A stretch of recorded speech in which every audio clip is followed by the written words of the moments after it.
Hello and welcome to our review of Jurassic World Fallen Kingdom. Connie is joining me for this one, and we'll probably I'll leave that one in for free. We'll probably be doing more movie reviews in the future now that we're in the new place. Because we got Odeon Limitless now. Yes, had to transfer over to the Odeon opposed to Cineworld, unfortunately. Anyway, that's a whole other thing. So Jurassic World Fallen Kingdom, to kind of really briefly go through, we'll leave that one in for free as well. To kind of briefly go through the series, I love the first Jurassic Park. I think it's a fantastic film, one of my all-time favourites. The Lost World, I know a lot of people shit on that. I love it. I've always loved it since I was a kid. The third one, it's pretty decent. I've only seen it a couple of times. Yeah. Jurassic World, I enjoyed it. I thought it was okay. There's some bits I didn't like. I loved it. You loved it? Okay. So I wasn't that excited for this one. I think you were. I was so excited for it. Right, and this is where I almost feel bad about my thoughts on this film, because I don't want to let my thoughts lessen your enjoyment of Fallen Kingdom. Are you talking to me or them now? You. Well, I was looking so much forward to it that it didn't really live up to my expectations anyway. Like, it was a little messy to me. Yes. Even though it shouldn't have been, because the story was very simple. Yeah, I like the story. I mean, the story was pretty much the same as in The Lost World. Yeah, kind of. It's kind of a mesh of all the other ones, and it felt like a relentless retread to me, because like by the time you're 20 minutes into the film, you're literally already at the part where there's a crew at the computers going, okay, we're unlocking the doors to this system and stuff. Like, it was just really getting deep into it. But I like how it was different in that way. Like, we start off on the island, and then Lily, stop it. Lily has to be. Camera. She has to be involved. Anyway, so the story, I don't really know the characters' names that much, but we have Bryce Dallas Howard, who plays the woman of the movies of this new trilogy. I guess they're going to do a third one. Yes. And she, in the first film, the previous movie, she was like the corporate businesswoman, and now she's very much like, I want to save the dinosaurs. So the island has been left with all the dinosaurs on it. There's a volcano, it's going to erupt and kill all of them. Then the government are trying to decide, is it an act of God? Do we save these creatures that weren't really supposed to be around anymore anyway because of natural selection? And so you have a crew being put together to go over to the island to save some of the dinosaurs and bring them back. And a natural sanctuary has been created. And we get this backstory where Lockwood, who was the old partner of Hammond, so they're kind of adding to the kind of the history of the series. Of course, John Hammond, was it John Hammond? Anyway, Richard Attenborough, you know, such a great character. I like that we saw a portrait of him in the building. That was nice. So Lockwood, played by James. Is he actually dead? Yes, he died, I think, when they were filming Jurassic World, sadly. But yeah, so the reason they get to go to the island is because of this Lockwood estate, and this Lockwood guy who used to be, you know, partners with Hammond and created the DNA stuff together. They fell out. But he wants to preserve the dinosaurs. So his assistant, who is essentially the bad guy of the film, says to Bryce Dallas Howard, in the beginning 10 minutes of the movie, 15 minutes, he's like, we want to save the dinosaurs, we're going to send you out with a crew, you know, and bring them back. Bring back as many species as possible. But that blue one, make sure you get that one, because that's really valuable. So in the first 50, how did she not understand that he wanted it for the money reasons, you know? Like, he's like, make sure you get that one. Like, you know, we want to say, just get that one. To me, that was just like, huh. Well, they said she was the last of her species. Yes. And they're trying to save the species. Okay. Because everybody else were still in hers. Do you know, I'm not going to be a knob about it. The T-Rex was alone, though. That should have been important. Right, okay. I'm not going to be a knob about it. You actually do raise a fairly good point there. But at the same time, it seemed so telegraphed. Like, you knew where it was going, and it just seemed stupid that she wouldn't realize that. Anyway, so we have a big action sequence at the beginning of the film where they go and the volcano's erupting, they're trying to save dinosaurs. We had Buffalo Bill from Silence of the Lambs playing one of the main kind of hunter character, which I thought was quite fun. Was it? Yeah, I haven't seen it. Yeah, I kind of recognized that film, like, he's in something. I know him from, and I just, something about his mouth, I was like, Buffalo Bill. Wow. Anyway, so, you know, it's that, and then they go back, and, you know, the plot gets revealed that they want to sell these dinosaurs for weaponry, and so on and so forth. I enjoyed it. It was okay. You know, I have other thoughts, but I'll let you talk a bit. Well, first of all, don't watch the trailer because you get so much spoiled. Sure. they're showing all of the big action sequences or whatever in the trailer, which they do that with all movies nowadays. Like, Yeah. I always turn the trailers off halfway through because... I remember when the first trailer for this came out, you got frustrated and turned it off. You're like, they're showing the whole movie. Yeah, I was just like, I don't want this spoiled because I don't want to know if they survive this or this or this or this. Right, yeah. It's not exciting the same way. It was... I really enjoyed it. It was very enjoyable. Yeah. I think maybe... Why does this happen? I think maybe I enjoyed the first one more. I expected a lot from this one. I was so excited about it. The action scenes did not disappoint. I loved Blue in the first one. I really, really, really loved Blue in the second one, to the point where I lilied her a little bit. Like you imprinted. I did. Like, I love Blue, and I want her to be happy. You know, and I just want to take care of her and stroke her and say everything's gonna be okay, Blue. I think what they've done with Blue now over the two films is they've kind of tapped into that thing that a lot of people have, where, you know, if you see an animal kind of get raised from birth and stuff, and you have that feeling towards them of wanting to protect them and wanting them to be safe and everything. Yeah, they did a good job with that. I'll say I enjoyed Chris Pratt and Bryce Dallas Howard's relationship in this more than the first one. In the first one, I just didn't like it just didn't seem to work to me. This one, you know, we were already at this point, so for me that was fine and I enjoyed it. And there's some good moments, you know. I liked when they're in the jail cell and he's trying to get that dinosaur to headbutt his way through the wall. That was fun. Yeah. You know, there's some fun bits in it. You know, there's some good acting. There's the young girl who plays the granddaughter of is it Lockwood? Yeah. I really liked her acting. I thought she was really good because essentially she has to be scared a lot, but I thought she did a great job of doing that. Yeah. And I liked her character and where it went, but I just felt like I wanted more of it because there's a really interesting idea brought up about her character. I feel like they didn't focus enough on that once that was brought forth. Like, towards the end, it was such a big thing. Yeah. And then they never mention it again, kind of. Well, yeah, it is towards the end, I guess. If they do a third one, they might delve into it more. But I like the idea of it, but it just felt a little thrown in there. And also... Yeah, I feel like there was more focus on other things when they were revealing a massive thing, and then you were supposed to... I mean, to me, that was supposed to be the end of the movie, not what the end of the movie was.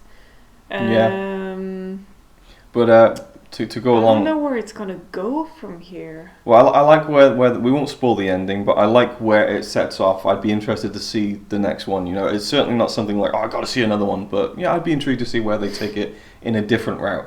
Because this one very much is on the island. You know, I guess rescuing the dinosaurs gives it a different edge, but at the same time, it did feel like Lost World in the sense that they're going to the island to bring them back. You know, there's just a volcano exploding added in there. That part was heartbreaking. There was a part that was so sad. Yes, one dinosaur got left behind, or well, many did, but there's one in particular they focus on. You see a dinosaur and you hear it crying, and obviously also both in like "Don't leave me," because it's got the brains to understand that what they were leaving on was the safe place to be. Yeah. And you just watch them looking at it and it just gets like swallowed in all this volcano smoke and the sad music, and then you're just thinking it's an innocent animal and we put it there and that's our fault and stuff like that.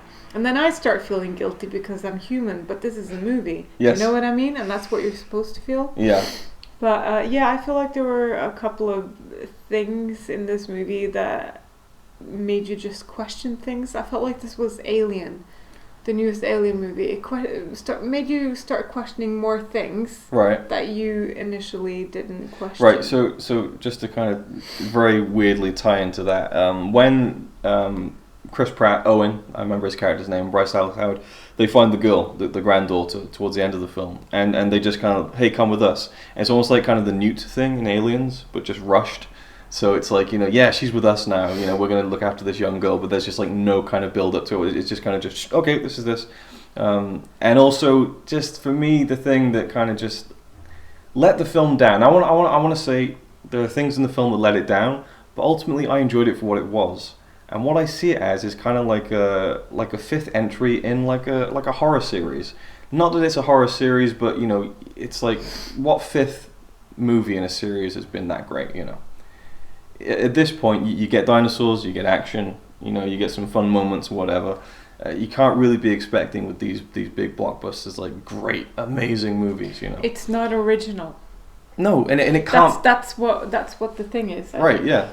It's just I feel like they didn't come up with something new, and the one new thing that came up with, you know what I mean? The dinosaur? No. The part that had a reveal. Okay. Yeah. They didn't focus on enough. They didn't expand upon it. I'm pretty sure that probably 55% of the people who've seen the movie have forgotten that big thing. Maybe, yeah. Because it's so much focus on the dinosaurs that they forget about the big thing. But, yeah. And that was the new thing. Like, everything else was like, okay, this has happened before. We're saving the dinosaurs, we bring them to our mainland, and then all hell breaks loose. Right. But also, towards the end, we're introduced to a new species that they've manufactured and kind of, whatever, messed around with the DNA. But that dinosaur, they're like, this is so smart. Like, this is the smartest dinosaur. Like, it will respond to human command. This is the ultimate killing machine. And the first time we see it in action is a really cool scene when the guy gets into the cage. That's all I'll say. And I was like, okay, you see how smart this thing is. This thing is lethal. But when it starts chasing all our heroes around, it's fumbling all over the place. It's slipping. It's just like they build it up to be so super smart. And then I get it though. It's for the sake of tension. Well, it's not used to running. Good it's point. never been running. It's been locked in a cage all its life. Hey, whatever. Yeah, so it's the first time it's been running.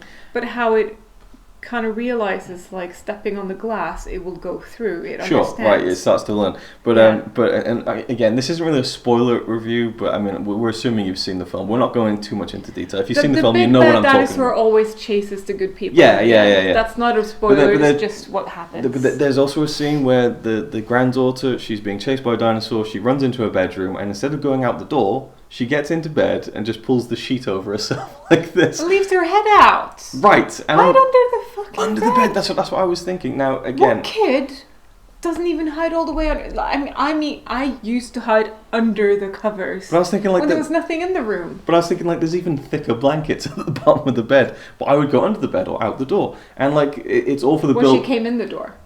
I don't think she did. I think she came through the thing. Okay, well, whatever. She was inside. I felt like there was a moment in that scene where they could have just run out the door, and instead they go out the balcony. I'm just like, what are you doing? Anyway, and it just felt like that was there, and she was purely sat in that bed just so they could have the cool shot of the claw coming in over the bed like that. And it was a cool shot, but it just kind of made me think, why isn't she? I mean, maybe she's frozen with fear, I don't know. She hid under the sheets initially. Right. But then when she started seeing the shadow, she had her face out. I would say... You're not hiding if you're looking straight at it. Come on. You see it sees you. Yes, I would say that the Jurassic World Fallen Kingdom is a cool title, but the best title would probably be Jurassic World Lack of Peripheral Vision, because there's so many scenes in the film where... where that girl is running around and they don't see it. There's multiple points where peripheral vision would just kind of... It's like in the game. Yes, if you just do it silently enough, they won't see you. Yes. It's the sneaking thing. It is, yeah. Just put your sneakers on. But there's the worst part was and the worst part was when the granddaughter is sneaking out of the balcony at one point in the third act of the film. Now the bad guy, the assistant, is down on the front of the big manor, the big estate, and so his back is turned to the house. So the gag is that she's climbing across the top of the building and he can't see her. But there's dozens of people entering on the front of the manor. They would have seen it. Yeah, but they're looking straight at him. They're not looking at him. Right, okay. You can say they're looking straight at him and not up at the top of the building. But at the beginning of the film, when we first see that manor, when Bryce Dallas Howard gets out of the car, she looks up at that manor and she goes... And I was just like, oh, she's overselling that a bit. And I made sure to look when she saw a T-Rex, and she wasn't as impressed. Like, she was really like, oh my god, this house is like, so she looks up. So we're trained to know that people, when they first see this building, they're like, wow, and they look up, Why? True. Did we need to see her on the front of the building? All we need to see was, I don't know. Yeah, but then again, all these people who were coming were really, really, really rich people with millions and millions, and they probably had better matches. And ultimately... The movie is written by people, and they wrote that no one saw her. So does it really matter? Probably not. But it's just these little things that I think they distract me a little bit, And don't enter a cage with a very dangerous whatever animal, even though you think it's sleeping. Sure. Yeah. Just leave it locked, you idiot. Okay, No one would do that. What was the point? One more little thing, and maybe this is like a minor spoiler, but when they go to the island and they want to find Blue, how, convenient is it that the one place that this one velociraptor is hiding at on the entire island is right by the car that fell down the tree in the first movie? I mean... Was it? Well, it must have been, because it was a Jurassic Park car and it was flipped on its back. And it was in, a grassy area. Even think about so, that. I mean, maybe it's meant to be another car, I don't know, but it's just like... I felt the same with that in Jurassic World, where everything was like, ooh, it's that from the first movie. Ooh, it's that from the first movie. But, anyway, so a lot of nitpicking. Oh, I noticed the thing. Like, in the beginning, there's someone... They're under the water in this submarine round thingy. Yeah. And it kind of looks like the goggles in the first one. Oh, okay, that's interesting. I was thinking that when I saw it, I was like, oh, it kind of looks like the goggles. Yeah. When he says, are they heavy? Then they're expensive. Yeah. So it's just something about the design. Yeah, it was alright. It was okay, Yeah. I thought it was good. Yeah, it wasn't... I don't think it was bad. I really enjoyed it. I actually am really excited to see it again. And since I have the Odeon thing, I might actually go see it again, because the people in the cinema, they couldn't chew with their mouth closed. Yeah, we'll and just, it was constant. We'll just nip that in the bud, because we've devolved so many reviews into that. Let's just say No, but this one was actually, it topped everything. I don't know. There's been so many bad ones. It was insane. General cinema audiences are But absolute pricks. Yes, even kids. Kids can be pricks. Yes, they can. I was going to say something about it. I enjoyed it. One thing is that a lot of people have been tearing this apart, saying, "Oh, this is so bad. It's terrible. It's shit. That's such a bad man." No, it's not. It really isn't. It's just... It's really good. It's just that you expect more after the first one. You expect more, and people are being very, very picky nowadays. I guess I didn't, because I didn't love Jurassic World, so I guess I enjoyed it more. But again, I would put it underneath Jurassic World. I'd probably put it in my least favorite of the series, but I didn't. No, the third one is definitely down the bottom. No, I think I enjoyed that a little bit more than this one. There wasn't as many logic jumps and stuff, but I like that they did something different with the ending, and if they do make enough money to make the third one, I'd be intrigued to see where it goes. But I'm sure they will. They earned loads with the first one, didn't they? Yeah, but I mean, I don't know. There's been this year's been a very interesting year with Black Panther and Infinity War, and then Solo and Deadpool 2, and now this one. Like, there's so many big movies that have come out in this like weird 3-4 month period. Or Mission Impossible. Mission Impossible, yeah.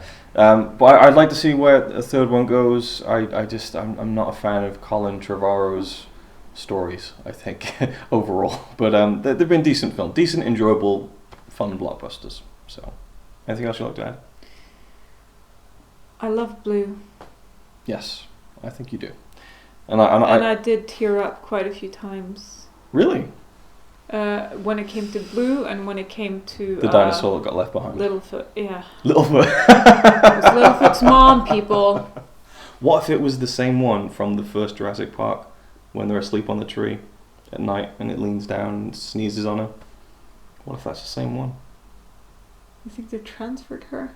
Transferred? It's the same island. Is it? Yeah. It's the same. That's why that car's there, because it's the same island from Jurassic Park. Oh yeah, it is, of course, yeah.